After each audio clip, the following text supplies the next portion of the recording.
1984 es una novela política de ficción distópica, escrita por George Orwell entre los años 1947 y 1948, y fue publicada el 8 de junio de 1949.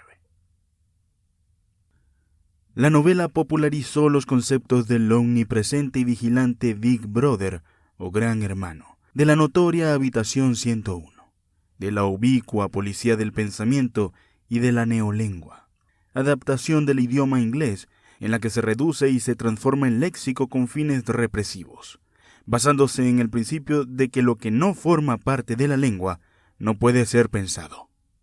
Muchos analistas, y en esto concuerdo, detectan paralelismos entre la sociedad actual y el mundo de 1984, sugiriendo que estamos comenzando a vivir en lo que se ha conocido como sociedad orwelliana, una sociedad donde se manipula la información y se practica la vigilancia masiva y la represión política y social.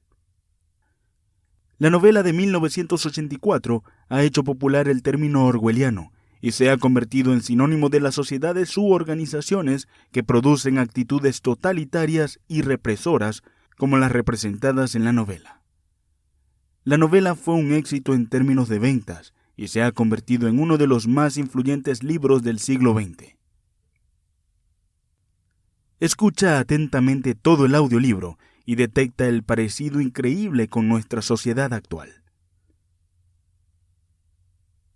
Audiolibrosemprende.com. Suscríbete. Nos vemos allá. 1984. George Orwell. Parte 1. Capítulo 1.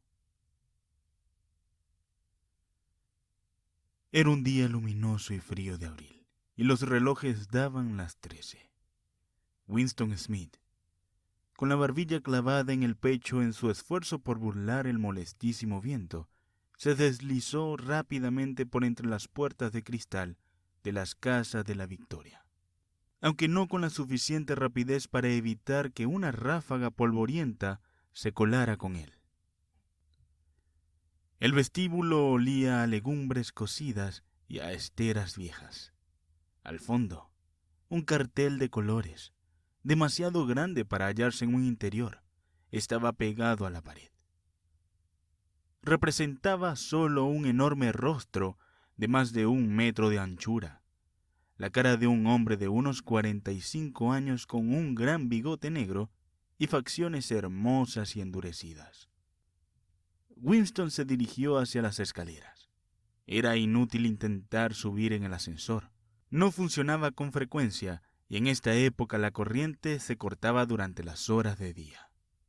Esto era parte de las restricciones con que se preparaba la semana del odio. Winston tenía que subir a un 7º piso. Con sus 39 años y una úlcera de varices por encima del tobillo derecho, subió lentamente, descansando varias veces. En cada descansillo, frente a la puerta del ascensor, el cartelón del enorme rostro miraba desde el muro. Era uno de esos dibujos realizados de tal manera que los ojos le siguen a uno a donde quiera que esté. El Gran Hermano te vigila, decían las palabras al pie.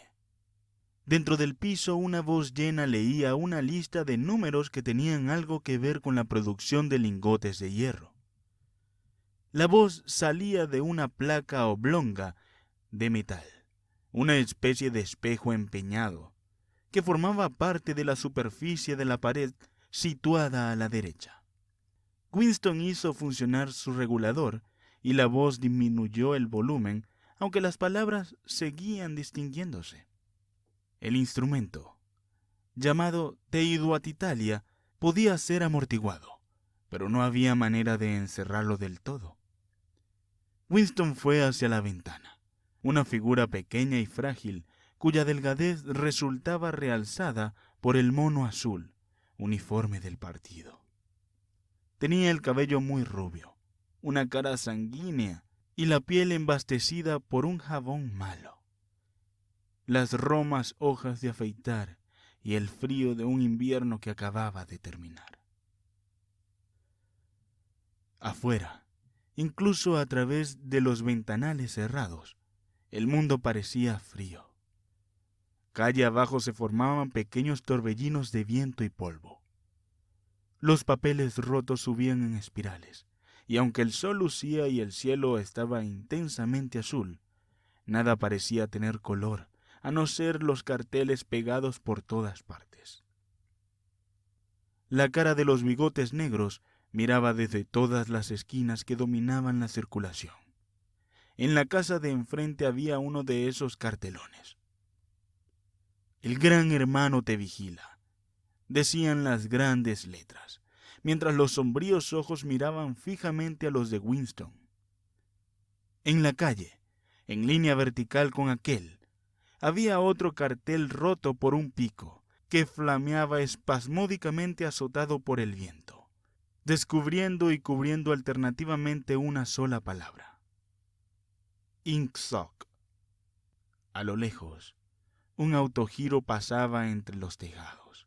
Se quedaba un instante colgado en el aire y luego se lanzaba otra vez en un vuelo curvo.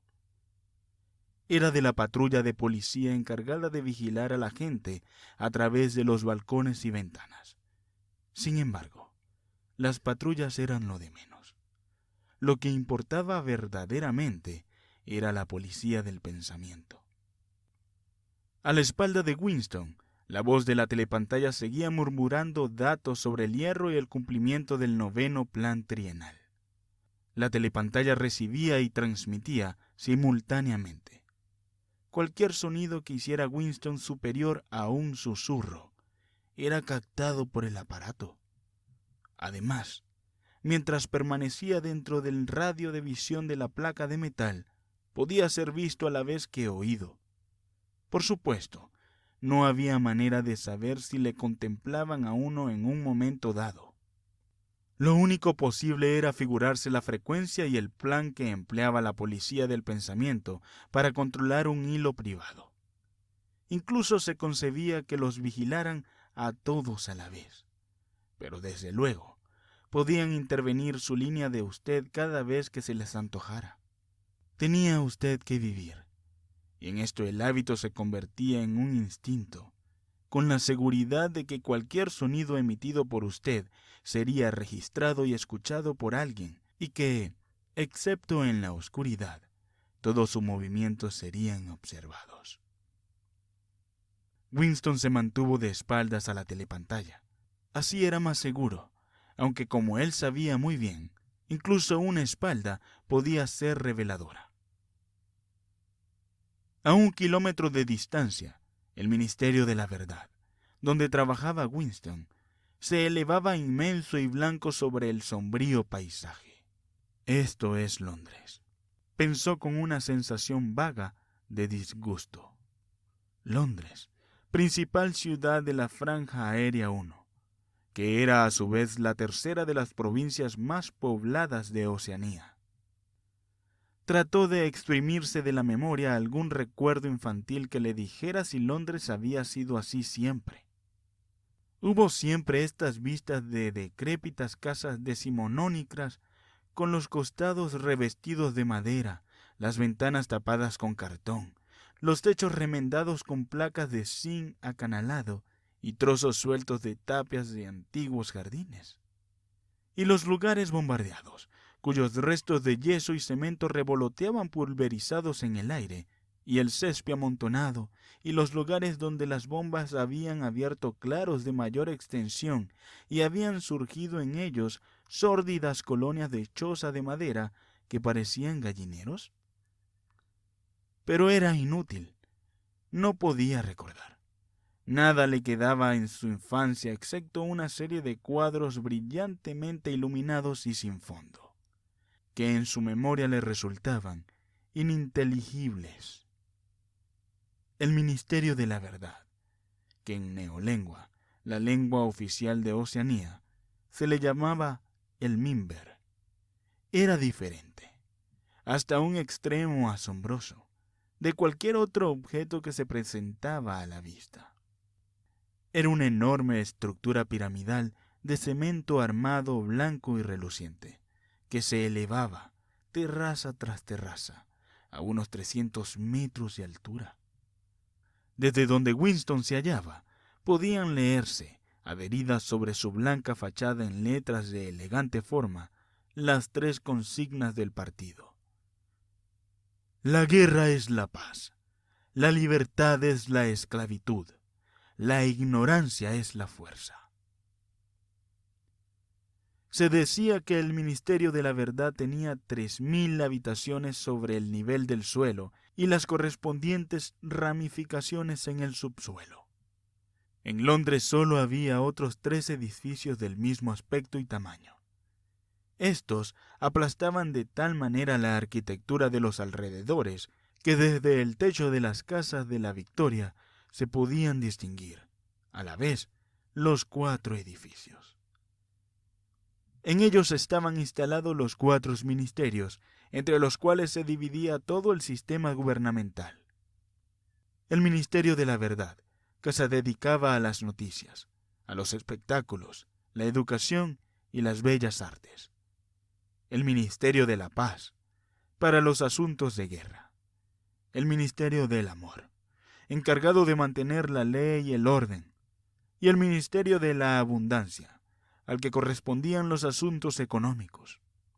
Sus nombres en neolengua: Miniver, Minipax, Minimor y Minindantía.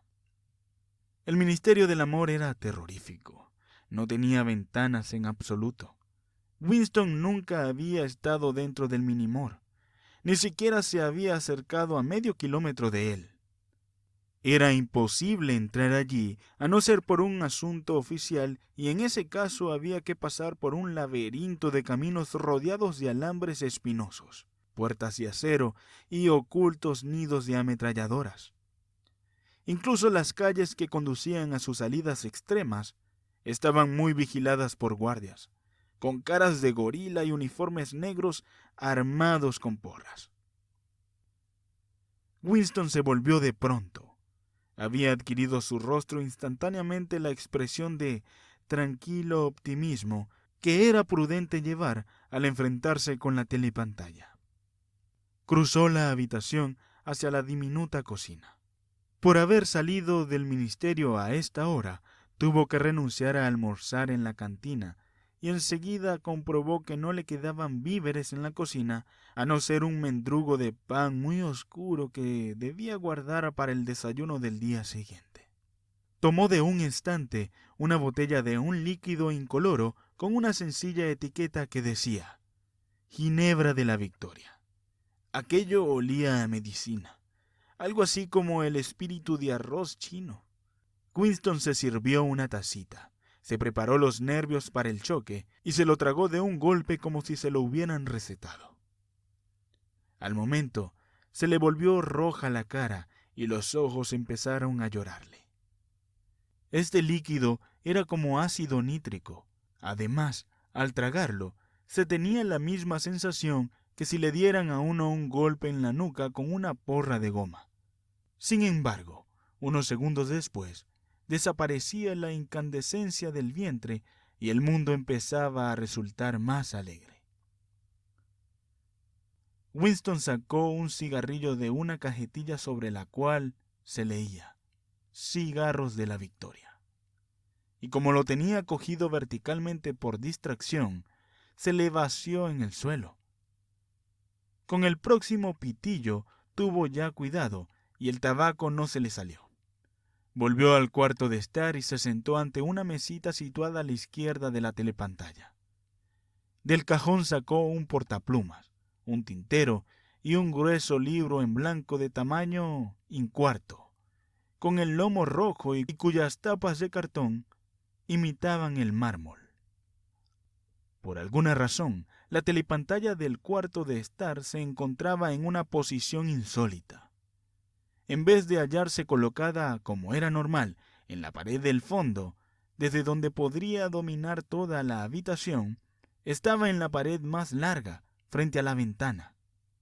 A un lado de ella había una alcoba que apenas tenía fondo, en la que se había instalado ahora Winston. Era un hueco que, al ser construido el edificio, habría sido calculado seguramente para alacena o biblioteca. Sentado en aquel hueco y situándose lo más adentro posible, Winston podía mantenerse fuera del alcance de la telepantalla en cuanto a la visibilidad, ya que no podía evitar que oyera sus ruidos. En parte fue la misma distribución insólita del cuarto lo que le indujo a lo que ahora se disponía a hacer. Pero también se lo había sugerido el libro que acababa de sacar del cajón. Era un libro excepcionalmente bello. Su papel, suave y cremoso, un poco amarillento por el paso del tiempo, por lo menos hacía 40 años que no se fabricaba. Sin embargo, Winston suponía que el libro tenía muchos años más. Lo había visto en el escaparate de un establecimiento de compraventa de un barrio miserable de la ciudad. No recordaba exactamente en qué barrio había sido, y en el mismísimo instante en que lo vio, sintió un irreprimible deseo de poseerlo. Los miembros del partido no deben entrar en las tiendas corrientes. A esto se le llamaba, en tono de censura, traficar en el mercado libre. Pero no se acataba rigurosamente esta prohibición, porque había varios objetos como cordones para los zapatos y hojas de afeitar, que era imposible adquirir de otra manera. Winston, antes de entrar en la tienda, había mirado en ambas direcciones de la calle para asegurarse de que no venía nadie, y en pocos minutos adquirió el libro por $2.50. En aquel momento no sabía exactamente para qué deseaba el libro. Sintiéndose culpable, se lo había llevado a su casa, guardado en su cartera de mano. Aunque estuviera en blanco, era comprometido guardar aquel libro. Lo que ahora se disponía Winston a hacer era abrir su diario. Esto no se consideraba ilegal. En realidad, nada era ilegal, ya que no existían leyes. Pero si lo detenían, podía estar seguro de que lo condenarían a muerte, o por lo menos a 25 años de trabajos forzados. Winston puso un plumín en el portaplumas y lo chupó primero para quitarle la grasa. La pluma era un instrumento arcaico. Se usaba rarísimas veces, ni siquiera para firmar, pero él se había procurado una furtivamente y con mucha dificultad, simplemente porque tenía la sensación de que el bello papel cremoso merecía una pluma de verdad en vez de ser rascado con un lápiz tinta. Pero lo malo era que no estaba acostumbrado a escribir a mano. Aparte de las notas muy breves, lo corriente era dictárselo todo al habla-escribe, totalmente inadecuado para las circunstancias actuales. Mojó la pluma en la tinta y luego dudó unos instantes. En los intestinos se le había producido un ruido que podía delatarle. El acto trascendental, decisivo, era marcar el papel.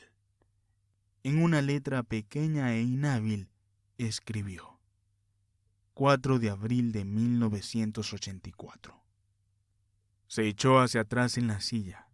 Estaba absolutamente desconcertado.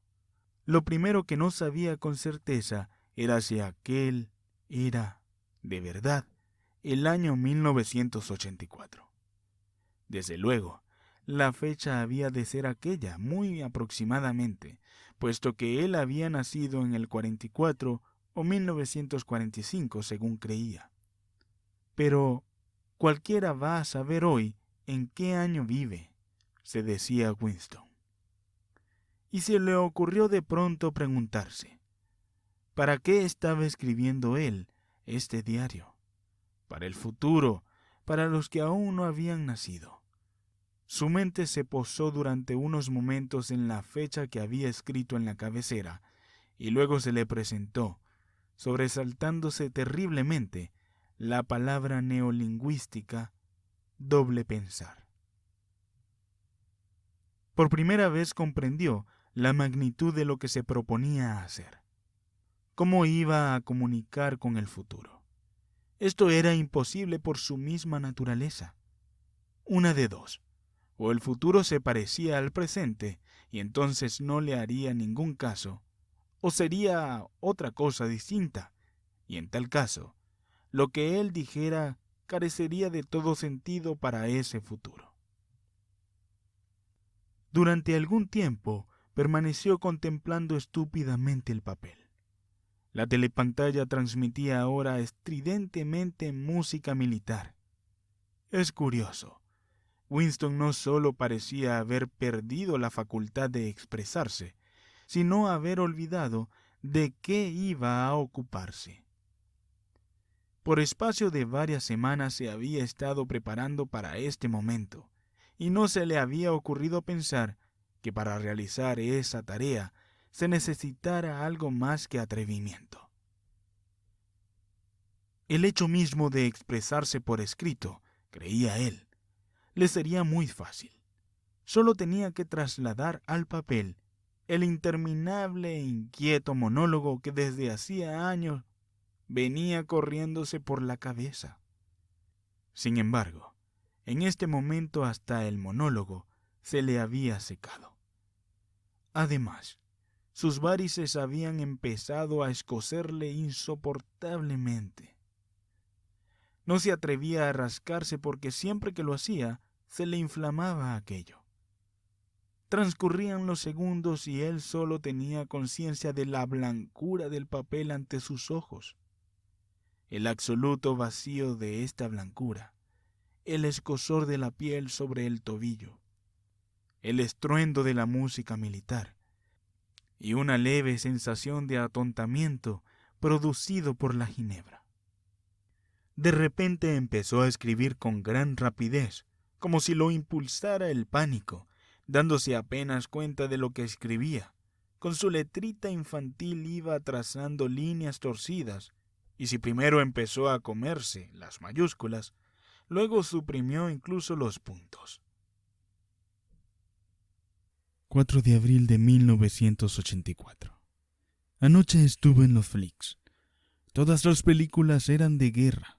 Había una muy buena de su barrio lleno de refugiados que lo bombardeaban, no sé dónde, del Mediterráneo.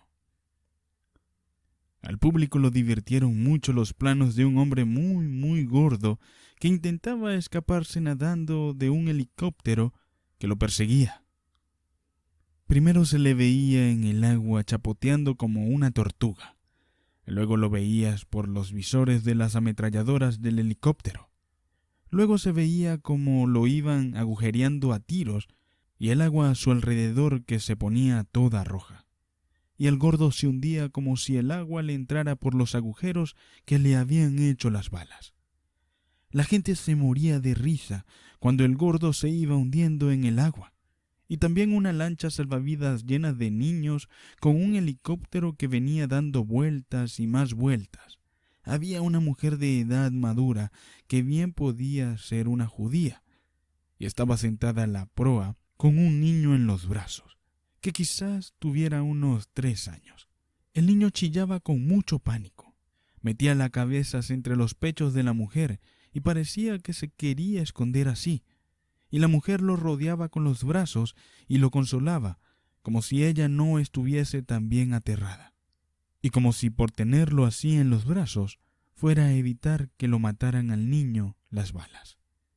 Entonces va el helicóptero y tira una bomba de 20 kilos sobre el barco, y no queda ni una astilla de él. Que fue una explosión, pero qué magnífica. Y luego salía su primer plano maravilloso del brazo del niño saliendo por el aire.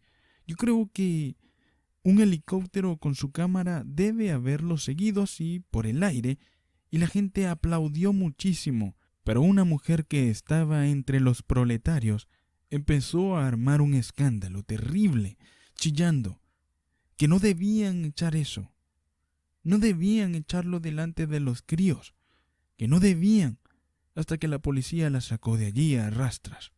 No creo que le pasara nada. A nadie le importa lo que dicen los proletarios. La reacción típica de los proletarios, y no se hace caso nunca. Winston dejó de escribir, en parte debido a que le daban calambres. No sabía por qué había soltado esta sarta de incongruencias, pero lo curioso era que mientras lo hacía se le había aclarado otra faceta de su memoria, hasta el punto de que ya se creía en condiciones de escribir lo que realmente había querido. Ahora se daba cuenta de que sí había querido venir a casa a empezar su diario precisamente hoy. Era a causa de este otro incidente. Había ocurrido aquella misma mañana en el ministerio, si es que algo de tal vaguedad podía haber ocurrido. Cerca de las 11:01, en el departamento de registro, donde trabajaba Winston, sacaban las sillas de las cabinas y las agrupaban en el centro del vestíbulo, frente a la gran telepantalla, preparándose para los 2 minutos de odio. Winston acababa de sentarse en su sitio, en una de las filas de en medio, cuando entraron 2 personas a quienes él conocía de vista, pero a las cuales nunca había hablado. Una de estas personas era una muchacha con la que se había encontrado frecuentemente en los pasillos. No sabía su nombre, pero sí que trabajaba en el departamento de novela. Probablemente, ya que la había visto algunas veces con las manos grasientas y llevando paquetes de composición de imprenta, tendría alguna labor mecánica en una de las máquinas de escribir novelas. Era una joven de aspecto audaz, de unos 27 años, con espeso cabello negro, cara pecosa y movimientos rápidos y atléticos. Llevaba el mono, cedido por una estrecha faja roja que le daba varias veces la vuelta a la cintura, realzando así la atractiva forma de sus caderas. Y ese cinturón era el emblema de la Liga Juvenil Antisex. A Winston le produjo una sensación desagradable desde el primer momento en que la vio, y sabía la razón de este mal efecto. La atmósfera de los campos de hockey y duchas frías, de excursiones colectivas y el aire general de higiene mental que trascendía de ella. En realidad, a Winston le molestaban casi todas las mujeres, y especialmente las jóvenes y bonitas, porque eran siempre las mujeres, y sobre todo las jóvenes, lo más fanático del partido, las que se tragaban todos los eslogans de propaganda y abundaban entre ellas las espías aficionadas y las que mostraban demasiada curiosidad por lo heterodoxo de los demás. Pero esta muchacha determinada le había dado la impresión de ser más peligrosa que la mayoría. Una vez que se cruzaron en el comedor, la joven le dirigió una rápida mirada oblicua que por unos momentos dejó aterrado a Winston. Incluso se le había ocurrido que podía ser un agente de la policía del pensamiento. No era, desde luego, muy probable. Sin embargo, Winston siguió sintiendo una intranquilidad muy especial cada vez que la muchacha se hallaba cerca de él, una mezcla de miedo y hostilidad. La otra persona era un hombre llamado O'Brien, miembro del Partido Interior y titular de un cargo tan remoto e importante que Winston tenía una idea muy confusa de qué se trataba. Un rápido murmullo pasó por el grupo ya instalado en las sillas cuando vieron acercarse el mono negro de un miembro del Partido Interior. O'Brien era un hombre corpulento, con un ancho cuello y un rostro vasto, brutal, y sin embargo, rebosante de buen humor. A pesar de su formidable aspecto, sus modales eran bastante agradables. Solía ajustarse las gafas con un gesto que tranquilizaba a sus interlocutores. Un gesto que tenía algo de civilizado, y esto era sorprendentemente tratándose de algo tan leve. Ese gesto, si alguien hubiera sido capaz de pensar así todavía, podía haber recordado a un aristócrata del siglo XVI ofreciendo rapé en su cajita. Winston había visto a O'Brien quizás solo una docena de veces en otros tantos años. Sentíase fuertemente atraído por él, y no solo porque le intrigaba el contraste entre los delicados modales de O'Brien y su aspecto de campeón de lucha libre, sino mucho más por una convicción secreta que quizás ni siquiera fuera una convicción, sino solo una esperanza de que la ortodoxia política de O'Brien no era perfecta. Algo había en su cara que le impulsaba a uno a sospecharlo irresistiblemente. Y quizás no fuera ni siquiera heterodoxia lo que estaba escrito en su rostro, sino sencillamente inteligencia. Pero de todos modos, su aspecto era el de una persona a la cual se le podría hablar, si de algún modo se pudiera eludir la telepantalla y llevarlo aparte. Winston no había hecho nunca el menor esfuerzo para comprobar su sospecha, y es que, en verdad, no había manera de hacerlo. En este momento, O'Brien miró su reloj de pulsera, y al ver que eran las 11:01, seguramente decidió quedarse en el departamento de registro hasta que pasaran los 2 minutos de odio. Tomó asiento en la misma fila que Winston, separado de él por 2 sillas. Una mujer bajita y de cabello color arena, que trabajaba en la cabina vecina a la de Winston, se instaló entre ellos. La muchacha del cabello negro se sentó detrás de Winston. Un momento después se oyó un espantoso chirrido, como de una monstruosa máquina sin engrasar, ruido que procedía de la gran telepantalla situada al fondo de la habitación. Era un ruido que le hacía rechinar a uno los dientes y que ponía los pelos de punta. Había empezado el odio. Como de costumbre, apareció en la telepantalla el rostro de Emmanuel Goldstein, el enemigo del pueblo. Del público salieron aquí y allá fuertes silbidos. La mujerruca del pelo arenoso dio un chillido mezcla de miedo y asco.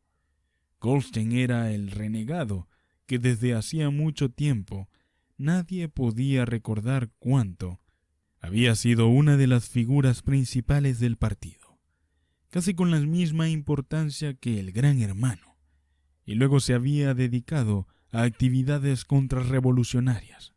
Había sido condenado a muerte y se había escapado misteriosamente, desapareciendo para siempre.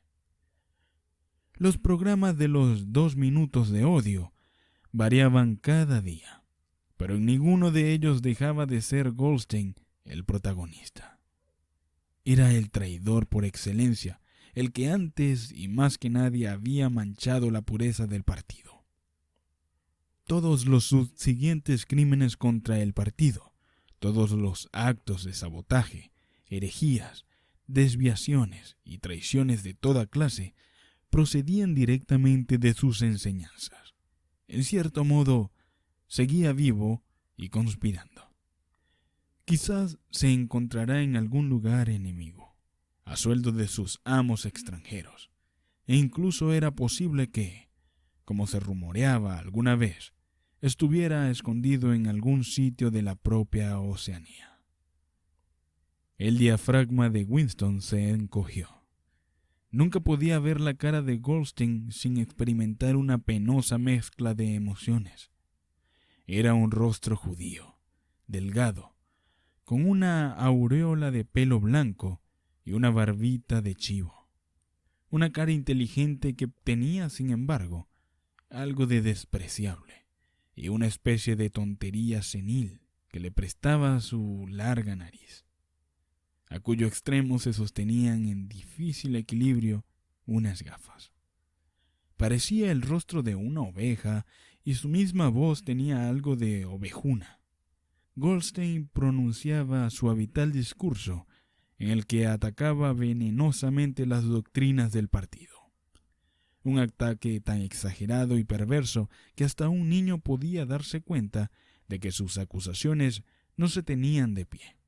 Y sin embargo, lo bastante plausible para que pudiera uno alarmarse, y no fueran a dejarse influir por insidias algunas personas ignorantes.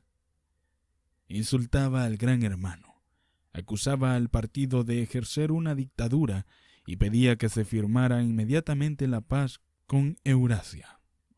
Abogaba por la libertad de palabra, la libertad de prensa, la libertad de reunión y la libertad de pensamiento, gritando histéricamente que la revolución había sido traicionada. Y todo esto a una rapidez asombrosa, que era una especie de parodia del estilo habitual de los oradores del partido, e incluso utilizando palabras de neolengua, quizás con más palabras neolingüísticas de las que solían emplear los miembros del partido en la vida corriente. Y mientras gritaba, por detrás de él desfilaban interminables columnas del ejército de Eurasia, para que nadie interpretase como simple palabrería la oculta maldad de la frase de Goldstein. Aparecían en la pantalla filas y más filas de forzudos soldados, con impasibles rostros asiáticos. Se acercaban a primer término y desaparecían. El sordo y rítmico clap, clap de las botas militares formaba el contrapunto de la hiriente voz de Goldstein. Antes de que el odio hubiera durado 30 segundos, la mitad de los espectadores lanzaban incontenibles exclamaciones de rabia. La satisfecha y ovejuna faz del enemigo y el terrorífico poder del ejército que desfilaba a sus espaldas era demasiado para que nadie pudiera resistirlo indiferente. Además, solo con ver a Goldstein o pensar en él, surgía el miedo y la ira automáticamente. Era él un objeto de odio más constante que Eurasia o que Asia Oriental, ya que cuando Oceanía estaba en guerra con alguna de estas potencias, solía hallarse en paz con la otra. Pero lo extraño era que, a pesar de ser Goldstein el blanco de todos los odios, y de que todos los despreciaran, a pesar de que apenas pasaba día, y cada día ocurría esto 1000 veces, sin que sus teorías fueran refutadas, aplastadas, ridiculizadas en la telepantalla, en las tribunas públicas, en los periódicos y en los libros. A pesar de todo ello, su influencia no parecía disminuir. Siempre había nuevos incautos dispuestos a dejarse engañar por él. No pasaba ni un solo día sin que espías y saboteadores que trabajaban siguiendo sus instrucciones fueran atrapados por la policía del pensamiento. Era el jefe supremo de un inmenso ejército que actuaba en la sombra. Una subterránea red de conspiraciones que se proponían derribar al Estado. Se suponía que esa organización se llamaba la Hermandad, y también se rumoreaba que existía un libro terrible, comprendido de todas las herejías, del cual era autor Goldstein, y que circulaba clandestinamente. Era un libro sin título. La gente se refería a él llamándole sencillamente el libro. Pero de estas cosas solo era posible enterarse por vagos rumores. Los miembros corrientes del partido no hablaban jamás de la hermandad ni del libro si tenían manera de evitarlo. En su segundo minuto, el odio llegó al frenesí. Los espectadores saltaban y gritaban enfurecidos, tratando de apagar con sus gritos la perforante voz que salía de la pantalla. La mujer del cabello color arena se había puesto al rojo vivo y abría y cerraba la boca como un pez al que acababan de dejar en tierra. Incluso O'Brien tenía la cara congestionada. Estaba sentado muy rígido y respiraba con su poderoso pecho como si estuviera resistiendo la presión de una gigantesca ola. La joven sentada exactamente detrás de Winston, aquella morena, había empezado a gritar: «¡Cerdo! ¡Cerdo! ¡Cerdo!». Y de pronto, cogiendo un pesado diccionario de neolengua, lo arrojó a la pantalla. El diccionario le dio a Goldstein en la nariz y rebotó, pero la voz continuó inexorable. En un momento de lucidez, descubrió Winston que estaba chillando histéricamente como los demás y dando fuertes patadas con los talones contra los palos de su propia silla. Lo horrible de los 2 minutos de odio no era el que cada uno tuviera que desempeñar ahí un papel, sino al contrario, que era absolutamente imposible evitar la participación, porque era uno arrastrado irremisiblemente. A los 30 segundos no hacía falta fingir. Un éxtasis de misterio y venganza, un deseo de matar, de torturar, de aplastar rostros con un martillo, parecían recorrer a todos los presentes como una corriente eléctrica, convirtiéndole a uno, incluso contra su voluntad, en un loco gesticulador y vociferante. Y sin embargo, la rabia que se sentía era una emoción abstracta e indirecta, que podía aplicarse a uno u otro objeto como la llama de una lámpara de soldadura autógena.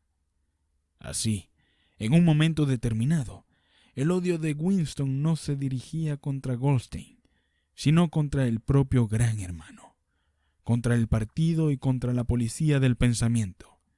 Y entonces su corazón estaba de parte del solitario e insultado hereje de la pantalla, único guardián de la verdad y de la cordura en un mundo de mentiras. Pero al instante siguiente se hallaba identificado por completo con la gente que lo rodeaba, y le parecía verdad todo lo que decían de Goldstein. Entonces su odio contra el Gran Hermano se transformaba en adoración, y el Gran Hermano se elevaba como una invencible torre, como una valiente roca capaz de resistir los ataques de las hordas asiáticas y de Goldstein. A pesar de su aislamiento, de su desamparo y de la duda que flotaba sobre su existencia misma, aparecía como un siniestro brujo capaz de acabar con la civilización entera tan solo con el poder de su voz.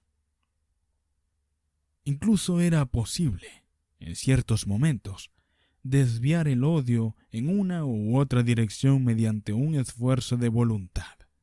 De pronto, por un esfuerzo semejante al que nos permite separar de la almohada la cabeza para huir de una pesadilla, Winston conseguía trasladar su odio a la muchacha que se encontraba detrás de él. Por su mente pasaban, como ráfagas, bellas y deslumbrantes alucinaciones. Le daría latigazos con una porra de goma hasta matarla. La ataría desnuda en un piquete y la atravesaría con flechas como a San Sebastián. La violaría y en el momento del clímax le cortaría la garganta. Sin embargo, se dio cuenta mejor que antes de por qué la odiaba. La odiaba porque era joven y bonita y asexuada, porque quería irse a la cama con ella y no lo haría nunca, porque alrededor de su dulce y cimbreante cintura, que parecía pedir que la rodearan con el brazo, no había más que la odiosa banda roja, agresivo símbolo de castidad. El odio alcanzó su punto de máxima exaltación. La voz de Goldstein se había convertido en un auténtico balido ovejuno, y su rostro, que había llegado a ser el de una oveja, se transformó en la cara de un soldado de Eurasia, el cual parecía avanzar enorme y terrible sobre los espectadores, disparando atronadoramente su fusil ametralladora. Enteramente parecía salirse de la pantalla, hasta tal punto que muchos de los presentes se echaban hacia atrás en sus asientos, pero en el mismo instante, produciendo con ello un hondo suspiro de alivios en todos. La amenazadora figura se hundía para que surgiera en su lugar el rostro del Gran Hermano, con su negra cabellera y sus grandes bigotes negros, un rostro rebosante de poder y de misteriosa calma, y tan grande que llenaba casi la pantalla. Nadie oía lo que el gran camarada estaba diciendo. eran solo unas cuantas palabras para animarlos. Esas palabras que suelen decirse a las tropas en cualquier batalla, y que no es preciso entenderlas una por una, sino que infunden confianza por el simple hecho de ser pronunciadas. Entonces, desapareció a su vez la monumental cara del Gran Hermano, y en su lugar aparecieron los 3 eslogans del partido en grandes letras. La guerra es paz, la libertad es esclavitud, la ignorancia es la fuerza. Pero dada la impresión de un fenómeno óptico psicológico, de que el rostro del Gran Hermano persistía en la pantalla durante algunos segundos, como si el impacto que había producido en las retinas de los espectadores fuera demasiado intenso para borrarse inmediatamente. La mujerruca del cabello color arena se lanzó hacia adelante, agarrándose a la silla de la fila anterior, y luego, con un trémulo murmullo que sonaba algo así como «Mi Salvador», extendió los brazos hacia la pantalla. Después ocultó la cara entre sus manos. Sin duda, estaba rezando a su manera. Entonces, todo el grupo prorrumpió en un canto rítmico y lento y profundo, G-H, G-H, G-H, dejando una gran pausa entre la G y la H. Era un canto monótono y salvaje, en cuyo fondo parecían oírse pisadas de pies desnudos y el batir de los tam-tam. Este canturreo duró unos 30 segundos. Era un estribillo que surgía en todas las ocasiones de gran emoción colectiva. En parte, era una especie de himno a la sabiduría y majestad del Gran Hermano, pero más aún, constituía aquello un procedimiento de autohipnosis, un modo deliberado de ahogar la conciencia mediante un ruido rítmico. A Winston parecían enfriársele las entrañas. En los 2 minutos de odio, no podía evitar que la oleada emotiva le arrastrase, pero este infrahumano canturreo, G-H, G-H, G-H, siempre le llenaba de horror. Desde luego, se unía al coro. Esto era obligatorio.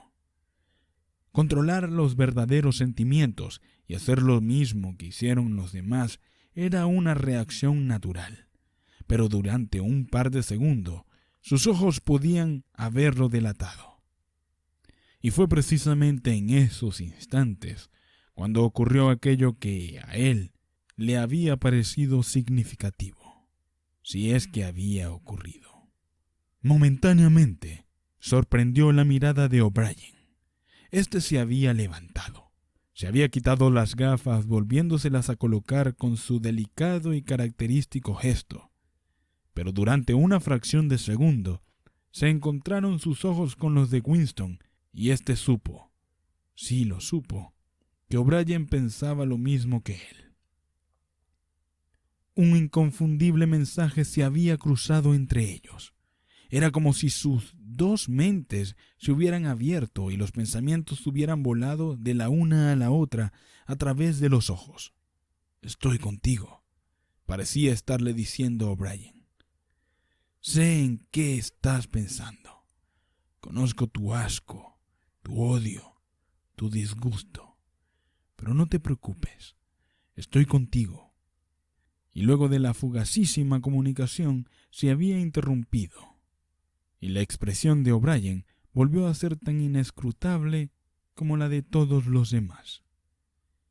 Esto fue todo, y ya no estaba seguro de si había sucedido efectivamente. Tales incidentes nunca tenían consecuencias para Winston. Lo único que hacían era mantener viva en él la creencia o la esperanza de que otros, además de él, eran enemigos del partido. Quizás, después de todo, resultaran ciertos los rumores de extensas conspiraciones subterráneas. Quizás existiera de verdad la hermandad. Era imposible, a pesar de los continuos arrestos y las constantes confesiones y ejecuciones, estar seguro de que la hermandad no era sencillamente un mito. Algunos días lo creía Winston, otros no. No había pruebas, solo destellos de que podía significar algo o no significar nada. Retazos de conversaciones oídas al pasar, algunas palabras garrapateadas en las paredes de los lavabos, y alguna vez, al encontrarse dos desconocidos, ciertos movimientos de las manos que podían parecer señales de reconocimiento. Pero todo ello eran suposiciones que podían resultar totalmente falsas. Winston había vuelto a su cubículo sin mirar otra vez a O'Brien. Apenas cruzó su mente la idea de continuar este momentáneo contacto. Hubiera sido extremadamente peligroso, incluso si hubiera sabido él cómo entablar esa relación. Durante 1 o 2 segundos se había cruzado entre ellos una mirada equívoca, y eso era todo. Pero incluso así, se trataba de un acontecimiento memorable, en el aislamiento casi hermético en que uno tenía que vivir. Winston se sacudió de encima estos pensamientos y tomó una posición más erguida en su silla. Se le escapó un erupto. La ginebra estaba haciendo su efecto. Volvieron a fijarse sus ojos en la página. Descubrió entonces que durante todo el tiempo en que había estado recordando, no había dejado de escribir como por una acción automática. Y ya no era la inhábil escritura retorcida de antes. Su pluma se había deslizado voluptuosamente sobre el suave papel, imprimiendo en claras y grandes mayúsculas lo siguiente: abajo el gran hermano, abajo el gran hermano, abajo el gran hermano, abajo el gran hermano, una y otra vez hasta llenar media página. No pudo evitar un escalofrío de pánico. Era absurdo, ya que escribir aquellas palabras no era más peligroso que el acto inicial de abrir un diario. Pero por un instante estuvo tentado de romper las páginas ya escritas y abandonar su propósito. Sin embargo, no lo hizo, porque sabía que era inútil. El hecho de escribir abajo el gran hermano o no escribirlo era completamente igual. Seguir con el diario o renunciar a escribirlo venía a ser lo mismo. La policía del pensamiento lo descubriría de todas maneras. Winston había cometido, seguiría habiendo cometido aunque no hubiera llegado a posar la pluma sobre el papel, el crimen esencial que contenía en sí todos los demás. El crimen mental, como lo llamaban. El criminal no podía ocultarse durante mucho tiempo. En ocasiones, se podía llegar a tenerlo oculto años enteros, pero antes o después lo descubrían a uno. Las detenciones ocurrían invariablemente por la noche. Se despertaba uno sobresaltado porque una mano le sacudía a uno el hombro. Una linterna le enfocaba los ojos y un círculo de sombríos rostros aparecía en torno al lecho.